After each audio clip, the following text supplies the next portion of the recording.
because if one side's playing well, it means the other side isn't. What was your kind of take on where your team's at, offense versus defense? Well, the good thing about it is one side didn't overwhelm the other. Each had success at certain points, and so that's a good sign, really. A lot of young guys got to play today, which we really need because we're very inexperienced. So the more we can put our kids in a position of game time situations, I think the further we're going to be, but we have a lot of work to do. Can you assess, Mikey and Logan in particular, just kind of what they did well, what you liked, maybe what they didn't do well today? We'll have to watch the tape, but they both threw touchdowns, and I thought they ran the offense well, and things like that, and a couple of breakdowns up front and pass protection, which they can't do much about. But no, I think they're seeing the field fine, making good decisions, making sure all other 10 players on the field are doing their job, putting them in a position to be successful, and that's really part of a quarterback's job. What assessment would you give Malik Sherrod, especially the situation he's going in with being one of the guys who might replace Jordan Mims down the road? I mean, did you see a lot of growth out of Malik today? Yeah, Malik, well, all camp, really. And all last season, really. Backing up Mims was our lead horse, but now Malik is the number one guy, and he's very explosive, does a good job, works really hard, cares a lot about what we're doing. And so we have a lot of confidence in Malik. What do you think's been learned about the quarterback group after 15 practices?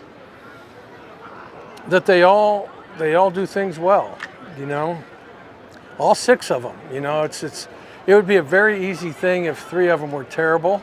Then it would be, then it'd be a pretty easy situation. But each guy has done certain things well from time to time.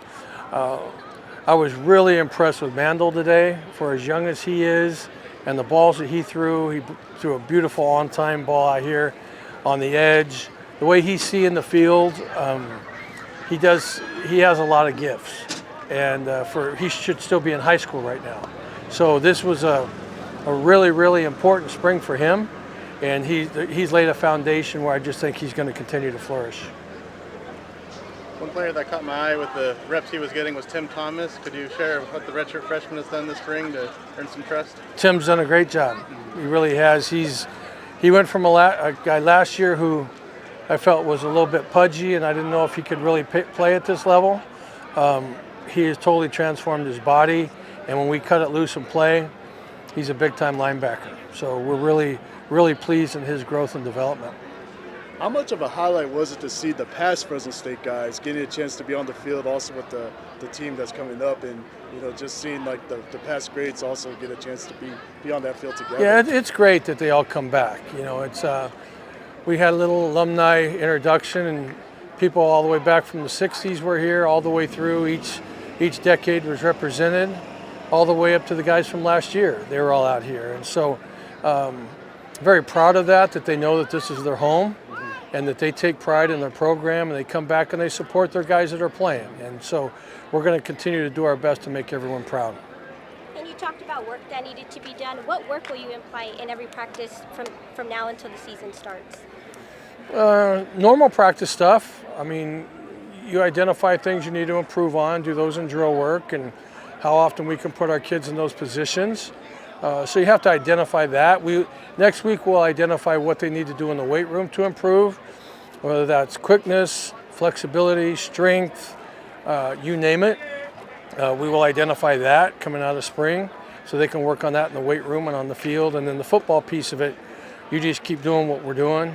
Repetition will be very beneficial for our team. Shuffling of the O-line and injury throughout the course of spring, just what do you think about where that group is right now? They're coming together. We've had a lot of different combinations in there.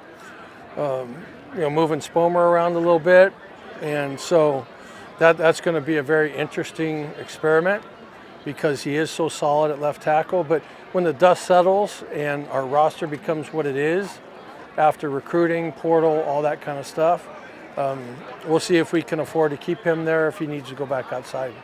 You mentioned the portal opening today, a new timeline. How do you anticipate that will impact the program the next 2 weeks? I don't know. It's our first time kind of through it, as far as that's concerned to this level. I do know as early as this morning it was saturated with people already in the portal. So thankfully we don't have a lot of space to make a lot of movements. I don't know what's going to happen with our team if kids want to go in the portal. I don't know that. We will have exit interviews with them because now they really have to identify where they are, in the depth, and if their window of opportunity has run out, is it better for them to move on?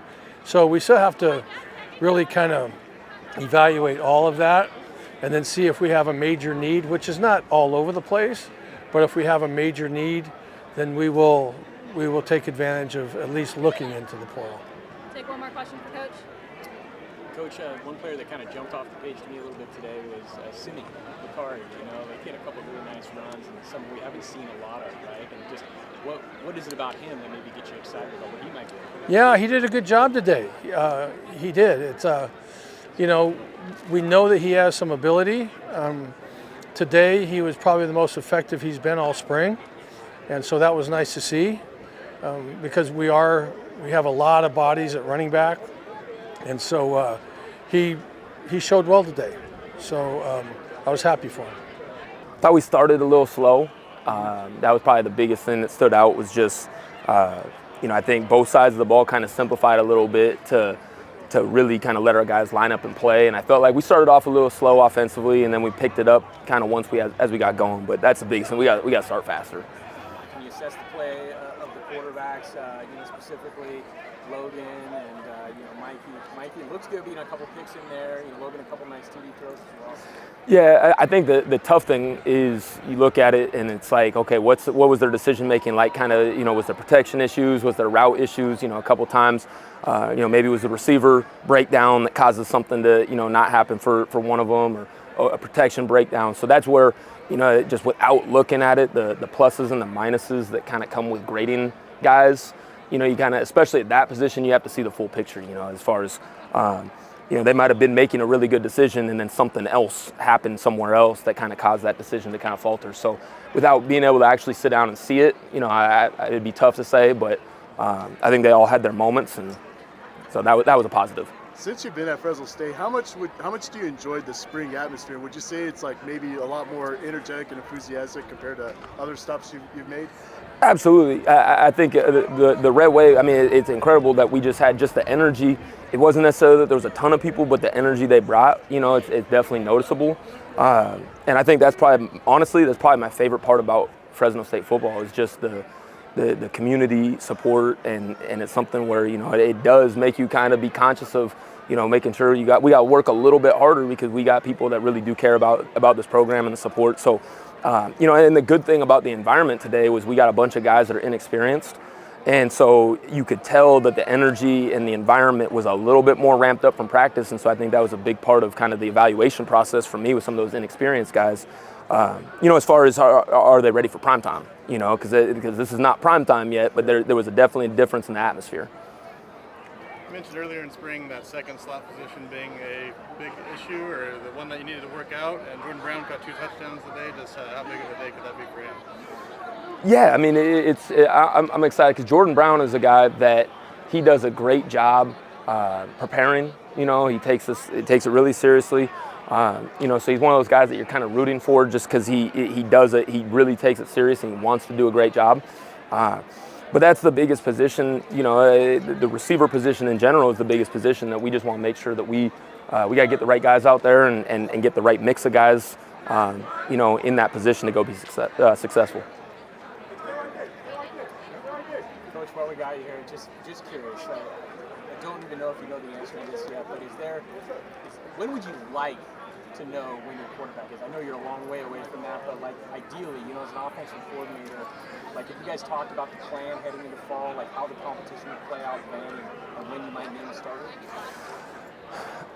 We've talked about the plan, yes, but I think until it becomes kind of a clear order, it's I don't want to say it's starting to clear up because guys are doing a really good job competing, but you definitely kind of see I think probably the best answer to your question is everybody brings a little something different to the table, but they all do some stuff similar. So, you're starting to see maybe like, all right, if this guy's the starter, maybe, maybe we're doing a little more of this and a little less of that, and, vice versa, with the different guys. So I think that's probably, the biggest thing. But we'll name a starter when it's time to name a starter. I think that's the cool part about it is when you've got a bunch of guys competing for a job that are competing at a high level and doing a good job, and these guys show up every day. And, I think that's the cool part about it for these guys is that they're doing a great job competing. They're not making it easy on us. One guy we didn't see, Joshua Wood, could you give a taste to the Red Wave of what they might have seen if he was out there today, what he brings to the table? Yeah, Josh is a special athlete, but, he's not just an athlete. He can throw it at a high clip, too. So I'm excited about Josh Wood. And I think that he probably just brings, he's a very complete quarterback when you look at, everything from throwing it, and his ability to run, his ability to improvise. It's kind of like he's playing point guard out there. His basketball background shows up. He's a really good distributor. And, I think that's one of the cool things about Josh is just the ability to do a lot of different things.